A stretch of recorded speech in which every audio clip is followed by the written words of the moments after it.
Hello, everyone. In episode 4 of Roman history, today we will listen to Rome's political system and the conquest of Italy.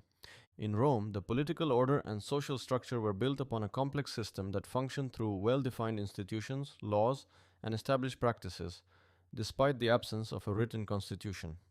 This system was largely shaped in favor of wealthy landowners and patricians. The rights of the plebeians, on the other hand, were gained through long and often conflict ridden struggles. Although the concept of popular sovereignty was theoretically emphasized in the early period of the Roman Republic, in practice the distribution of political power was extremely unequal, and social hierarchy made itself clearly felt in the spheres of law, religion, and politics. After the end of the Roman monarchy, the powers of the king were divided between two consuls, while the king's advisory council was transformed into the Senate. The Senate became the fundamental institution that discussed state policy, prepared laws, and provided continuity in governance. However, the regulations prepared by the Senate, in theory, had to be submitted for the approval of the populus Romanus, defined as the sovereign people of Rome. Although all citizens possessed the right to vote, this right was not exercised equally in practice. The announcement of popular assemblies only 3 days in advance made it difficult for poor citizens, especially those living in rural areas outside Rome and traveling mostly on foot, to participate. Women and the enslaved population were completely excluded from the political process. During the Republic, two main popular assemblies stood out. The most important decisions and the annual elections of high ranking magistrates were conducted in the Centuriate Assembly, which was based on a wealth based organization attributed to Servius Tullius.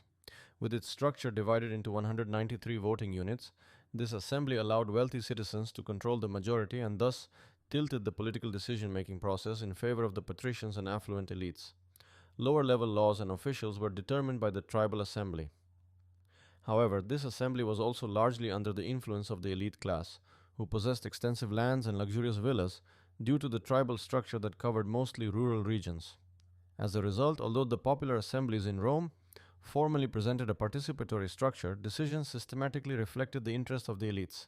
The political power of the patricians was not limited to the assemblies and the Senate.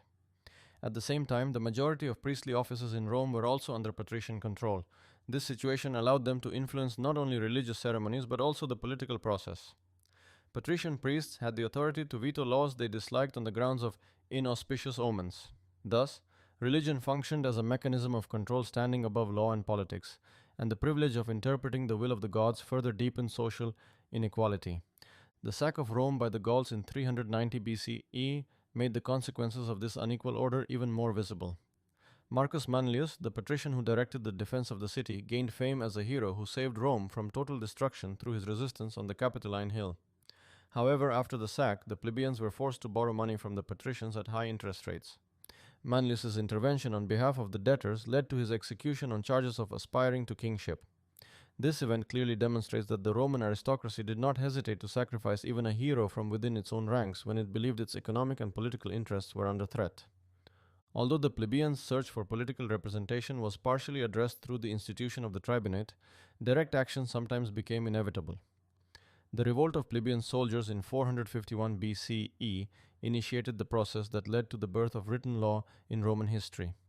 The plebeians demanded that laws be written down in order to protect themselves against the arbitrary exercise of patrician power. In response, the Senate appointed the decemviri, a group of 10 patricians, to begin the process of compiling Roman law. First, the 10 tables, and later, with the addition of 2 more, the 12 tables emerged.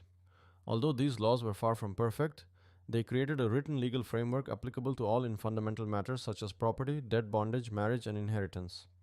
In this respect, the 12 tables laid the foundation of Roman law and statehood for centuries to come.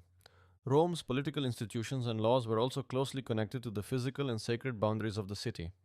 Rome's existence was defined not only by its buildings and population, but also by the sacred boundary known as the pomerium. Believed to have been drawn by Romulus while founding the city, this boundary symbolized where Rome began and ended, determining the area within which laws and institutions were valid. When the idea of moving the city to Veii was proposed after the Gallic invasion, the refusal of Roman leaders showed that Rome was perceived not merely as a settlement, but as a sacred and legal idea.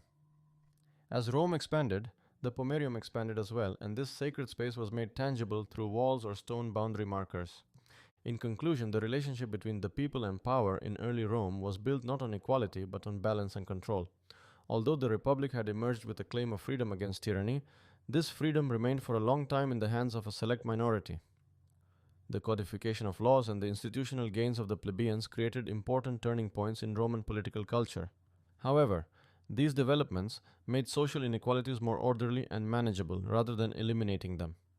For this reason, the early Roman Republic should be understood as a political system shaped by the enduring tension between the ideal of popular sovereignty and the reality of aristocratic power. During the Republic, Roman society was also organized through a complex network of patron client relationships. Wealthy and influential individuals known as patrons, patroni, provided protection, legal assistance, and sometimes financial support to poorer citizens, known as clients, clientes. In return, the clients owed their patrons loyalty, political support, and public respect. This system functioned as an informal but highly effective social mechanism, reinforcing the authority of elite families and creating networks of dependence that shaped Roman political life. The expansion of Rome across the Italian peninsula was not a sudden or inevitable process, but rather the result of a long series of wars, alliances, and political compromises. Rome's early conflicts were primarily against neighboring Latin communities and the Etruscans. The Latin War in the 4th century BCE ended with the dissolution of the Latin League and the incorporation of many Latin cities into the Roman political system. Instead of imposing uniform control, Rome adopted flexible arrangements. Some communities received full citizenship, others obtained partial rights, and some remained allied states with varying degrees of autonomy. This strategy proved to be one of the most effective tools of Roman expansion. By integrating defeated communities into its military and political structures, Rome increased its manpower without creating constant rebellion. Allies were required to provide soldiers, and in return they received protection and certain legal privileges. This system allowed Rome to field increasingly large armies and maintain pressure on its rivals. One of the most significant challenges to Roman expansion came from the Samnites, a confederation of tribes living in the mountainous regions of central Italy. The Samnite Wars, fought over several decades in the 4th and 3rd centuries BCE, were among the longest and most difficult conflicts in early Roman history. The terrain favored the Samnites, who were skilled in mountain warfare, and Roman armies suffered several humiliating defeats. The most famous of these was the disaster at the Caudine Forks in 321 BCE, where a Roman army was trapped in a narrow pass and forced to surrender. The defeated soldiers were made to pass under a yoke, a powerful symbol of humiliation in Roman culture. Despite such setbacks, Rome adapted its military organization and strategy. The Roman army gradually moved away from the rigid phalanx formation and developed the more flexible manipular system, which was better suited to the varied terrain of Italy. This organizational change allowed Roman legions to fight more effectively in mountainous regions and contributed significantly to their eventual success against the Samnites. By the early 3rd century BCE, Rome had defeated the Samnites and established dominance over much of central Italy. However, the Greek cities of southern Italy, known collectively as Magna Graecia, remained outside Roman control. These cities were culturally and politically connected to the wider Greek world and were wary of Roman expansion. The most significant confrontation occurred with the city of Tarentum. When Roman forces entered its harbor in violation of an earlier agreement, the Tarentines attacked the Roman fleet and appealed to King Pyrrhus of Epirus for assistance. Pyrrhus was one of the most talented military commanders of his time and a relative of Alexander the Great. He arrived in Italy with a professional army, including war elephants, which the Romans had never encountered before. Pyrrhus won several battles against the Romans, most notably at Heraclea in 280 BCE and at Asculum in 279 BCE. However, these victories came at an enormous cost. According to later tradition, after one such battle, Pyrrhus is said to have remarked that another victory like it would destroy his army. This gave rise to the expression Pyrrhic victory, meaning a victory won at such a high cost that it is effectively a defeat. Unable to secure decisive support from the Italian allies and facing mounting losses, Pyrrhus eventually withdrew from Italy. In 272 BCE, Rome captured Tarentum, marking the completion of its conquest of the Italian peninsula south of the Po River. By this point, Rome had established a vast network of colonies, allied communities, and citizen settlements across Italy. Roads were constructed to connect these territories, facilitating communication, trade, and the rapid movement of troops. The Roman system did not rely solely on direct control. Instead, it functioned through a complex web of obligations, alliances, and shared interests. As a result, Rome emerged by the early 3rd century BCE as the dominant power in Italy. This transformation was not the product of a single decisive battle, but of a long process combining military adaptation, flexible diplomacy, and the integration of conquered peoples into a broader political system.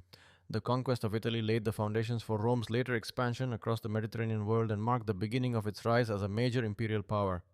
This brings us to the end of today's episode. In the next episode, we will examine Rome's first great overseas conflict, the Punic Wars against Carthage. Please continue to follow us.